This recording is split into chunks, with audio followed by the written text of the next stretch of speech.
6. ஹர்ஷமித்ரனை தனது வீட்டில் கண்ட அம்ருதாவுக்கு ஒன்றும் புரியவில்லை. இவர் எப்படிமா இங்க என்று தன் அன்னையை பார்த்து கேட்க, அதில் புருவத்தை சுருக்கியவாறே, உனக்கு இவரை ஏற்கனவே தெரியுமா என்றார் காவேரி. ம் 2 முறை பார்த்திருக்கேன் என்றவள் 2 சந்திப்புகளையும் அதில் அவன் நடந்து கொண்ட விதத்தையும் பற்றி கூற, அதை கேட்ட காவேரிக்கு ஹர்ஷாவின் மீது நம்பிக்கையும் மரியாதையும் பிறந்தது.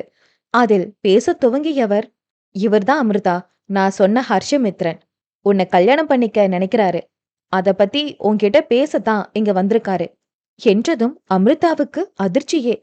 அவள் மனதில் பலவிதமான சிந்தனைகள் ஓட, அவை அனைத்தையும் தள்ளி வைத்தவள், இவர் எப்படிமா நம்ம வீட்டுக்கு வந்தாரு என கேட்க, உன்கிட்ட நேர்ல பார்த்து பேசணும்னு சொன்னாருடா.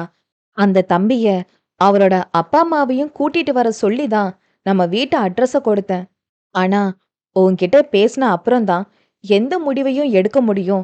உன்னோட விருப்பம் இருந்தா மட்டும் அவங்க பேரண்ட்ஸ கூட்டிட்டு வரேன்னு சொன்னாருமா. எனக்கும் அது சரின்னு பட்டதால ஒத்துக்கிட்டேன். ஏன்னா உன்னை வற்புறுத்தி எல்லார் முன்னாடியும் கூட்டிட்டு போய் நிறுத்துறதுல எனக்கும் விருப்பம் இல்ல. ஆனா அமிர்தா, நீ சொல்றத வச்சு பார்த்தா நல்லவராதான் தெரிகிறாரு.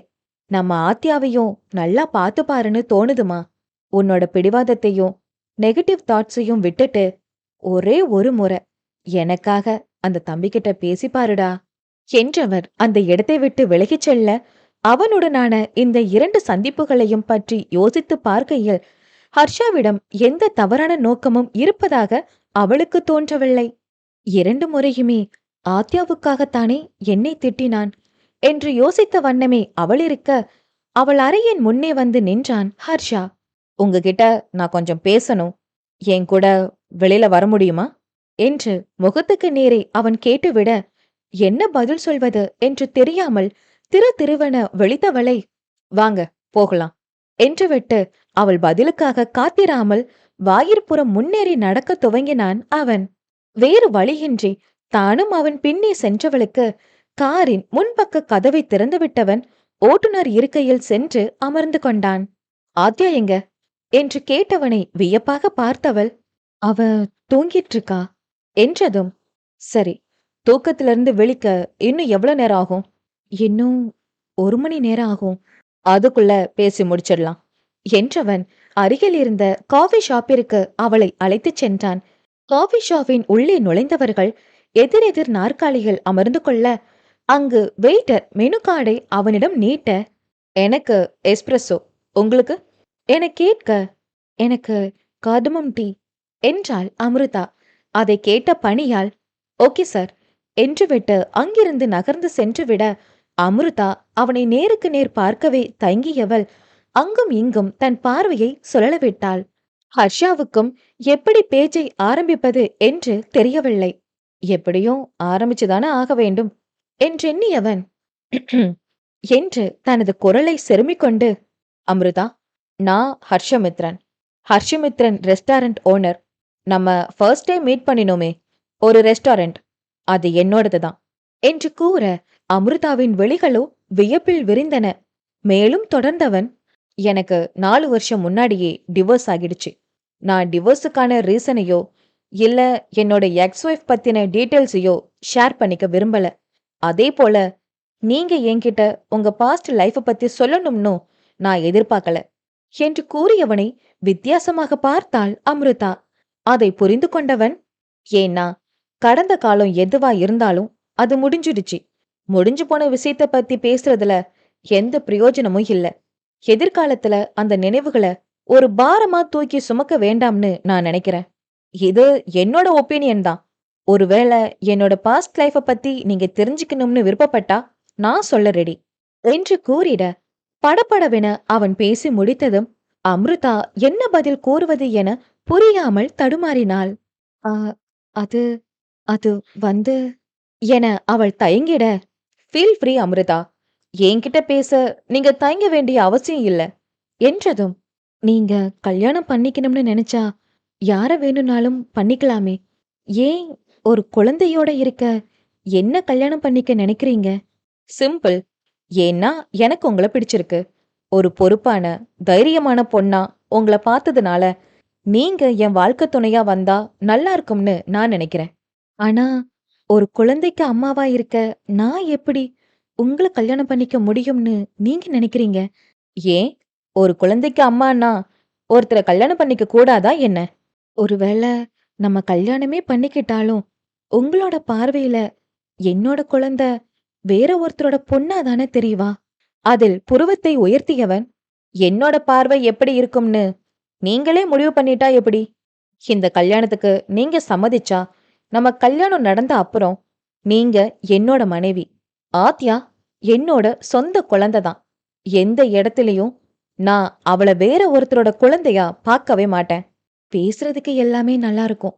நீங்க ஒத்துக்கிட்டாலும், உங்க வீட்ல சம்மதிக்கணுமே. அவங்க என் குழந்தைய ஏத்துப்பாங்களா? தெரியல அமிர்தா. ஹானஸ்ட்லி இதுக்கு என்கிட்ட பதில் இல்ல. என் அப்பாவும் அம்மாவும் ஆத்யாவை ஏத்துக்கிட்டாதான் நீங்க என்ன கல்யாணம் பண்ணிப்பீங்களா? நீங்க என்ன நம்பி வந்தா உங்களுக்கும் ஆத்யாவுக்கும் நான் பொறுப்பு. நீங்க சம்மதிச்ச அடுத்த நிமிஷம் ஆத்யா என்னுடைய பொண்ணுதான். ஆனா என்ன சுத்தி உள்ளவங்களும் ஏத்துக்கணும்னு நீங்க நினைச்சா அதுக்கு இப்போ என்கிட்ட எந்த பதிலும் இல்ல. ஆனா என்னால ஒண்ணு மட்டும் உறுதியா சொல்ல முடியும். யாராலையும் ஆத்யாவுக்கும் உங்களுக்கும் எந்த மனக்கஷ்டமும் வராம நான் பார்த்துப்பேன் என்று அவன் பேசிக்கொண்டே இருக்க, அவர்கள் ஆர்டர் செய்த காஃபியும் டீயையும் எடுத்து வந்தார் வெயிட்டர். அதை அவர்கள் அருந்தத் தொடங்க சற்று நேரம் அங்கு அமைதி நிலவியது. அவனுடைய பேச்சில் அவளுக்கு சிறிது நம்பிக்கை துளிர்விட்டாலும் உடனே எந்த பதிலையும் கூற விரும்பாதவள், சரி மிஸ்டர் ஹர்ஷா, எனக்கு கொஞ்சம் டைம் வேணும். நான் யோசிச்சு சொல்லட்டுமா என்று கேட்க, ஓகே அமிர்தா, இது என்னுடைய கான்டாக்ட் டீடைல்ஸ் என்று தனது அலைபேசி எண் அடங்கிய அட்டையை அவளிடம் நீட்ட, அதை பெற்றுக்கொண்டவள் அதனை தன் கைப்பைக்குள் வைத்துக் கொண்டிருக்கும் நேரம் அவனது அலைபேசி ஒலிக்கத் தொடங்கியது. எக்ஸ்கியூஸ் மீ என்றவன் அழைப்பை ஏற்று காதில் வைத்து பேசத் தொடங்க, நிமிர்ந்து அவனின் முகத்தை ஆராய்ச்சியாய் நோக்கினாள். இறுக்கமான முகம், கம்பீரமான தோற்றம், கோதுமை நிறம், அடர்ந்த கேசம் என பார்க்கவே அட்டகாசமாக இருந்தான். தினமும் உடற்பயிற்சி செய்வதற்கு அடையாளமாக அவன் உடல் இறுகி புஜங்கள் இரண்டும் அவன் சட்டையுடன் ஒட்டி போயிருக்க, அவன் விழிகளை நோக்கி பார்வையை செலுத்தும் நொடி அவனும் அவளை பார்த்துவிட இருவரது பார்வையும் ஒரு சேர மோதிக்கொண்டன. அதில் படபடத்து போனவள் சட்டென தன் பார்வையை வேறு புறம் திருப்பிக் கொண்டாள். அதில் ஹர்ஷாவின் உதட்டில் அழகான புன்னகை ஒன்று தோன்றி மறைந்தது. பிறகு பணத்தை செலுத்தியவன் அவள் புறம் திரும்ப, 2 டேஸ்ல என்னோட முடிவை சொல்றேன் மிஸ்டர் ஹர்ஷா என்று கூறவே, okay Amrita, take care on time என்றதும், கிளம்பலாமா? ஆத்யா தூக்கத்திலிருந்து எழுந்திருக்கிற டைம் ஆகிடுச்சு என்று கேட்டிட, அவனும் சரி என்று எழுந்து நடக்கத் துவங்கினான். இவளும் அவனை பின்தொடர, ஏதோ சிந்தனையிலேயே சென்றவள் எதிரே வரும் காரை கவனிக்காமல் நடந்து கொண்டிருக்க, அது அவளை மோதுவது போல் வந்தது. சட்டென அவள் கரத்தை பற்றி இழுத்ததில் அவன் மீதே மோதி நின்றாள் அமிர்தா. பார்த்து நடங்க அமிர்தா என்றவன் முகமும் பதற்றத்தை தத்தெடுத்தது. அவளுக்காக அவன் பதறுவதைக் கண்டவள் மனம் கொஞ்சமே கொஞ்சம் அவன் புறம் சாயத் தொடங்கியது. அதன் பிறகு அவள் கரத்தை பற்றியபடியே அவனுடைய காரை நோக்கி அழைத்துச் சென்றவன் கதவை திறந்துவிட, அவள் அமர்ந்ததும் காரை அவள் வீட்டை நோக்கி செலுத்தத் துவங்கினான். போகும் வழி எங்கும் இருவரும் ஒரு வார்த்தையும் பேசிக்கொள்ளவில்லை. வீட்டை அடைந்ததும் ஹர்ஷா அவள் புறம் திரும்ப, இறங்கும் முன்னர் அம்ருதா அவனை பார்த்து, சரி, அப்போ நான் கிளம்புறேன் என்றாள். பதிலுக்கு அவனும் சரி என்பது போல் தலையசைத்ததும் காரை விட்டு வெளியேறியவள் தனது வீட்டிற்குள் சென்று விட்டாள். காரை எடுத்துக்கொண்டு கிளம்பியவனுக்கு இவ்வளவு நேரம் அவளுடன் இருந்த நிமிடங்கள் இனிமையாகவும் இப்போது தனித்து இருப்பது வெறுமையாகவும் தெரிந்தது. நீங்க என்ன சொல்ல போறீங்களோன்னு இருக்கு அமிர்தா, பிளீஸ் சீக்கிரம் ஓகே சொல்லிடுங்க என்றவன் எண்ணங்கள் முழுவதும் அமிர்தாவே நிறைந்து இருந்தாள்.